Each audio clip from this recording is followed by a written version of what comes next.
हे भगवान, कब तक, आखिर कब तक मुझे ये मिट्टी के बर्तन बनाकर आधे पेट में ही सोना पड़ेगा?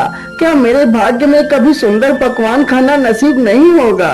हे ऊपर वाले, कोई ऐसा चमत्कार कर दो कि मैं अपने गांव का सबसे अमीर इंसान बन जाऊं। अजी, आप क्या पूरे दिन वही बातें बड़बड़ाते रहते हो? ईश्वर ने आपके अंदर बर्तन बनाने का इतना अच्छा हुनर दे रखा है, तो उसी हुनर के दम पर हमारा गुजर बसर तो हो ही जाता है। अरे नहीं नहीं भाग्यवान, क्या तुम्हारा मन नहीं होता अच्छे अच्छे पकवान, मिठाइयाँ, जलेबियाँ खाने का? काश हमारा घर भी इतना बड़ा होता कि सारे गांव के लोग हमारे घर को देखकर कहते कि वो देखो लल्लू लाल का घर है। और क्या तुम्हारा कभी मन नहीं करता कि मैं भी अच्छे अच्छे गहने पहनूं? आप ये कैसी बातें कर रहे हैं? मैंने तो अब तक कभी भी आपसे कोई गहने नहीं मांगे। आप जितना भी कमाते हैं मैं उसी में खुश हूँ। मुझे और कुछ भी नहीं चाहिए। अच्छा अच्छा, ठीक है। अब मेरा बाजार जाने का समय हो गया है। आज तो मुझे बर्तनों की अच्छी कीमत मिलेगी। इतना कहकर लल्लू लाल मिट्टी के घड़े सिर पर रखता है और बाजार की ओर निकल पड़ता है। मेरी प्यारी पत्नी को भी कुछ नहीं पता है, बस हमेशा ज्ञान की बातें झाड़ती रहती है। मैं एक दिन जरूर बड़ा आदमी बनूंगा। ये सब कुछ सोचते सोचते कुम्हार बाजार में पहुंच जाता है।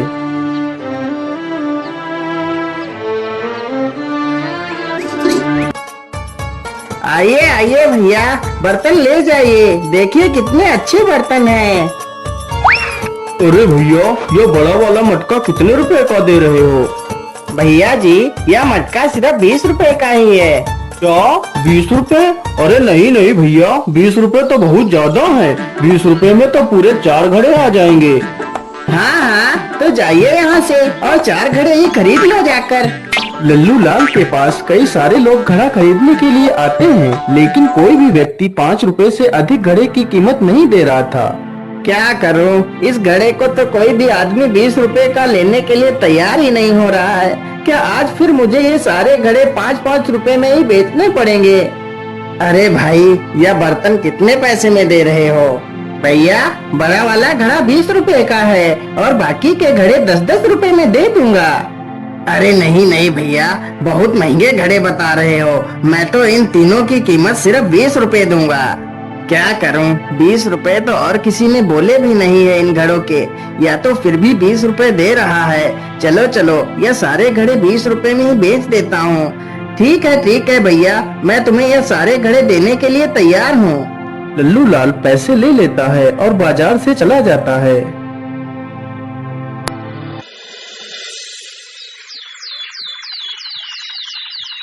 लल्लू लाल नदी के किनारे बैठकर बड़ा आदमी बनने के सपने देख रहा था। क्या करूं, कैसे बड़ा आदमी बनूं? रोज रोज मुझे बर्तन बनाना बिल्कुल भी अच्छा नहीं लगता है। अरे ये क्या, मुझे लगता है या तो कोई बोतल है। चलो चलो, इसे पानी से बाहर निकाल कर देखता हूँ। लल्लू लाल उस बोतल को पानी से बाहर निकाल लेता है। अरे इस बोतल के अंदर क्या है? मुझे लगता है इसमें कोई कागज छिपाया गया है। चलो इसे खोल कर देखता हूँ।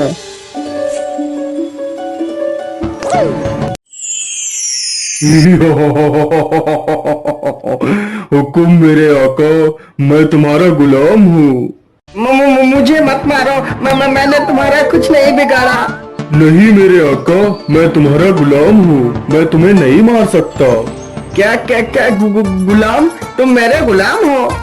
हाँ मेरे आका, मैं तुम्हारा गुलाम हूँ। तुम मुझसे अपनी कोई भी 3 ख्वाहिशें पूरी करवा सकते हो। मुझे लगता है जो कहानियाँ मेरी दादी बचपन में सुनाया करती थी, वह सारी बातें सच होती हैं। इसका मतलब मैं कोई सपना नहीं देख रहा हूँ। यह जिन तो मेरे कब्जे में है। मैं जो भी चाहूँ इससे करवा सकता हूँ।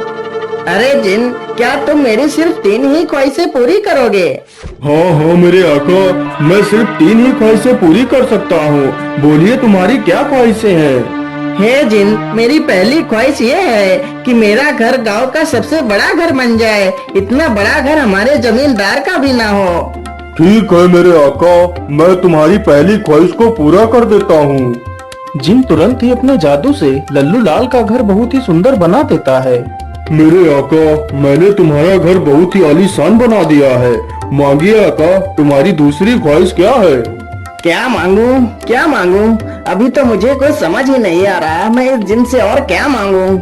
ऐ मेरे जिन, मैं अपनी दूसरी ख्वाहिश अभी नहीं मांग सकता। मैं अपनी दूसरी ख्वाहिश तुम्हें सोच कर बताऊंगा। ठीक है मेरे आका, जैसी तुम्हारी मर्जी। तुम बाद में सोच कर अपनी ख्वाहिश मुझे बता देना। अब तुम्हारे पास सिर्फ 2 ही ख्वाहिशें बची हैं।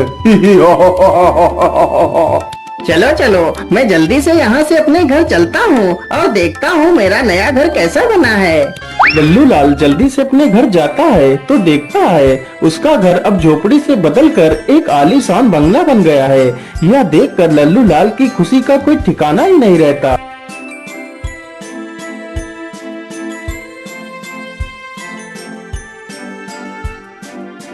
देखा भाग्यवान, कैसे मैंने रातों रात इतना बड़ा बंगला बना दिया। लेकिन जी, आपने रातों रात इतना बड़ा बंगला कैसे बना लिया? मैं तो कुछ समझ ही नहीं पाई।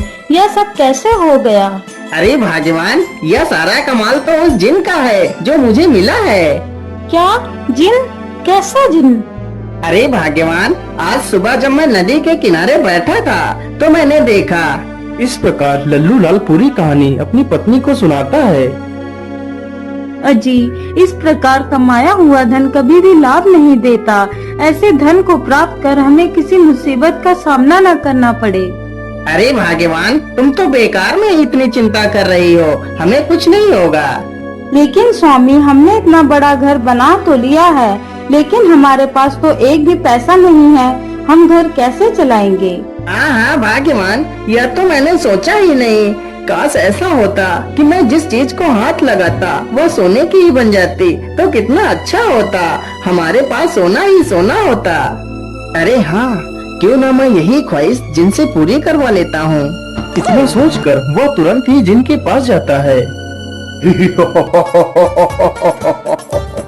बोलो मेरे आका, तुम्हारी दूसरी ख्वाहिश क्या है?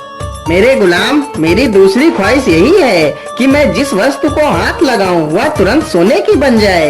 जो हुक्म मेरे आका, ऐसा ही होगा। जिन तुरंत ही अपने जादू से लल्लू लाल को ये वरदान दे देता है। मेरे आका, अब तुम जिस वस्तु को भी हाथ लगाओगे वह तुरंत सोने की हो जाएगी। मेरे आका, अब तुम्हारी बस एक ही ख्वाहिश बची है, तुम जल्दी से उसे भी पूरा करवा लो। नहीं नहीं मेरे गुलाम, मैं अपनी आखिरी ख्वाहिश बाद में मांगूंगा। इतना कहकर लल्लू लाल वहाँ से चल पड़ता है। अरे ये क्या, यह मछली तो पानी के बाहर आ गई है। बेचारी पानी के बिना तो कितना तड़प रही है। चलो चलो, जल्दी से इसे पानी में छोड़ देता हूँ। लल्लू लाल जैसे ही उस मछली को हाथ लगाता है वह मछली तुरंत सोने की बन जाती है। अरे राम राम राम, ये क्या हुआ? यह मछली तो सोने की बन गई। मैं तो भूल ही गया था कि मैं जिस वस्तु को भी हाथ लगाऊंगा वह सोने की हो जाएगी। लल्लू लाल यह सब देखकर बड़ा दुखी हो जाता है और मछली को नदी के बाहर ही डाल देता है और वहाँ से चला जाता है। लल्लू लाल घर पहुंचकर जैसे ही दरवाजे को खटखटाता है तो दरवाजा भी सोने का बन जाता है। अरे भाग्यवान, आज तो मैं बहुत थक गया हूँ। मुझे जल्दी से कुछ खाना दे दीजिए, मुझे बहुत जोर की भूख लगी है। ठीक है जी, आप यहीं बैठिए, मैं भी खाना लाती हूँ।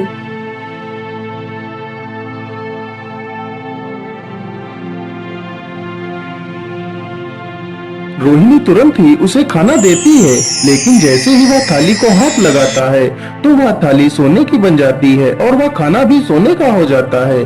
अरे अरे, ये क्या हुआ? ये खाना अचानक सोने में कैसे बदल गया? फिर लल्लू लाल दुखी होकर पूरी कहानी अपनी पत्नी को सुना डालता है। अजी, तुमने ये क्या नई मुसीबत मोल ली?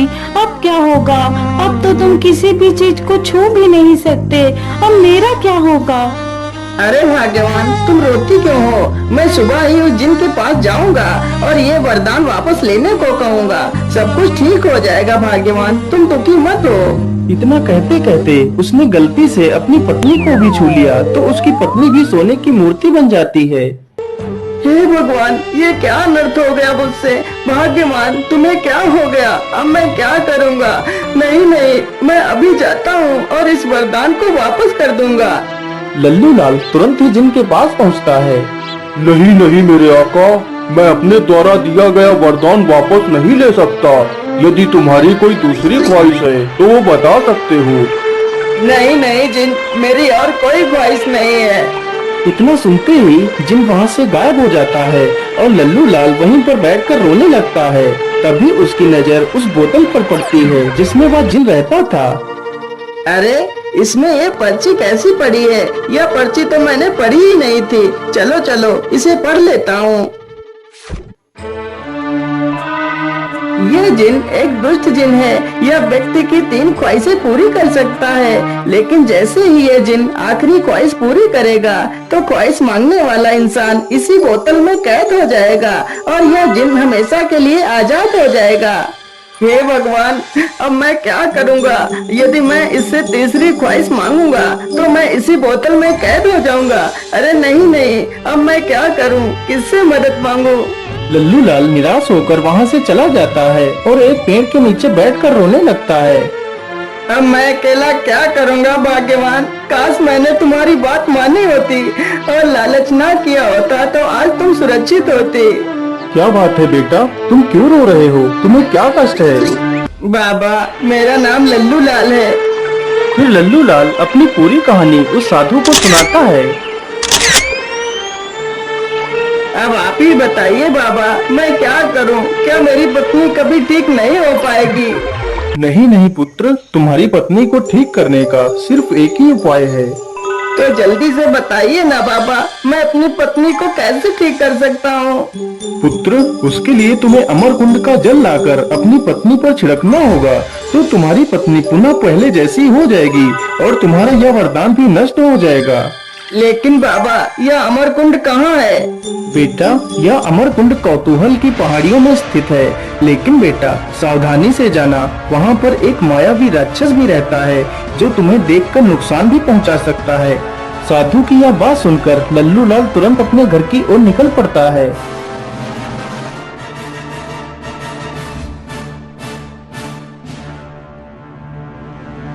मिट्ठू, मैं अमर कुंड से जल लेने के लिए जा रहा हूँ। तुम अपनी मालकिन का ख्याल रखना।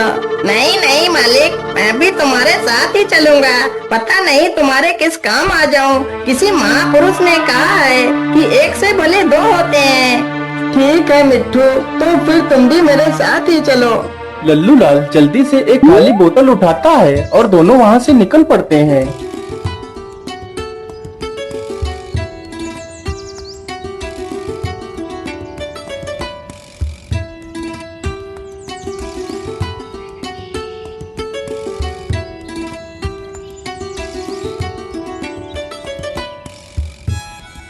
मालिक, मुझे लगता है वह अमर कुंड इस गुफा के अंदर ही होगा। हाँ हाँ मिट्टू, तुम ठीक कहते हो। चलो जल्दी से इस गुफा के अंदर चलते हैं।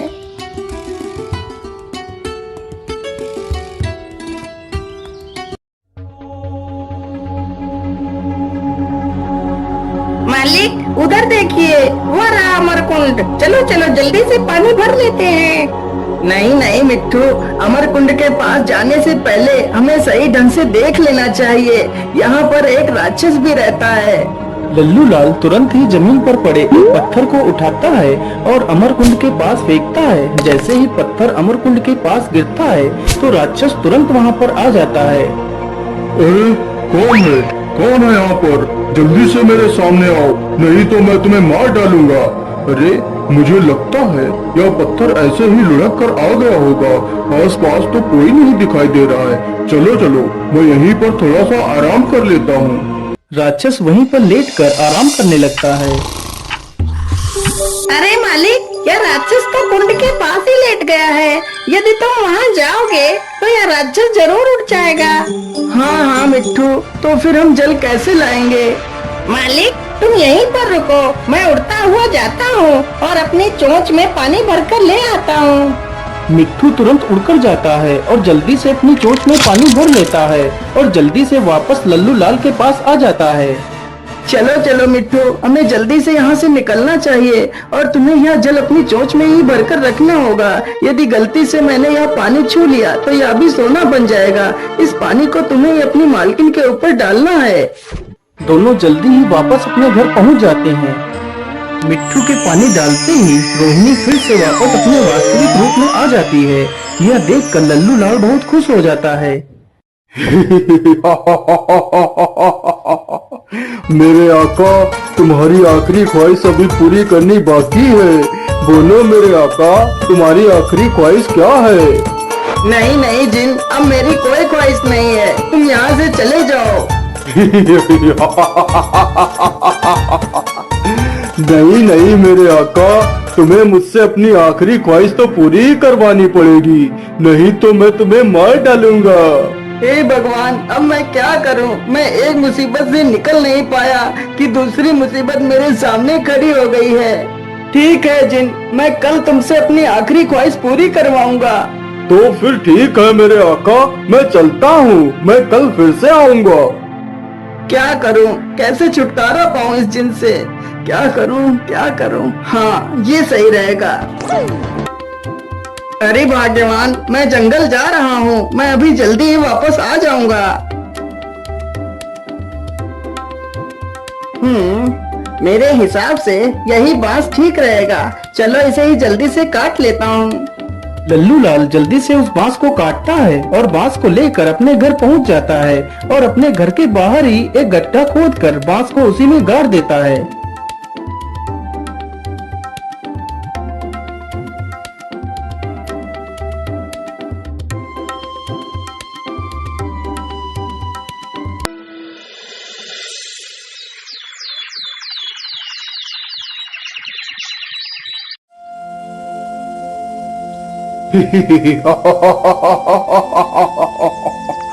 बोलिए मेरे आका, तुम्हारी आखिरी ख्वाहिश क्या है?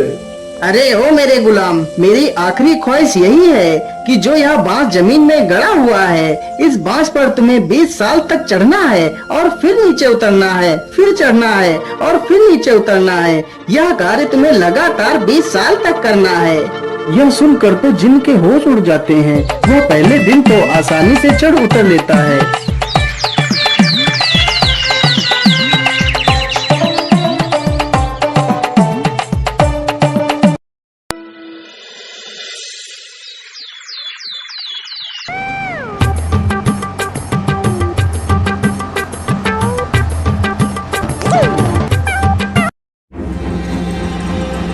अरे बाप रे बाप, मेरी तो चढ़ते उतरते कमर ही टूट गई। अब और नहीं चढ़ा जाएगा मुझसे। अगर अब और चढ़ा तो मेरी जान ही निकल जाएगी। इससे अच्छा तो मैं बोतल में ही था, कम से कम आराम से सोता तो था, लेकिन बाहर आकर तो मेरी हालत ही खराब हो गई है। चलो चलो, मैं जल्दी से यहाँ से भाग कर वापस उसी बोतल में चला जाता हूँ। जिन तुरंत ही वहाँ से भाग खड़ा होता है। यह देखकर लल्लू लाल और उसकी पत्नी दोनों खुश हो जाते हैं।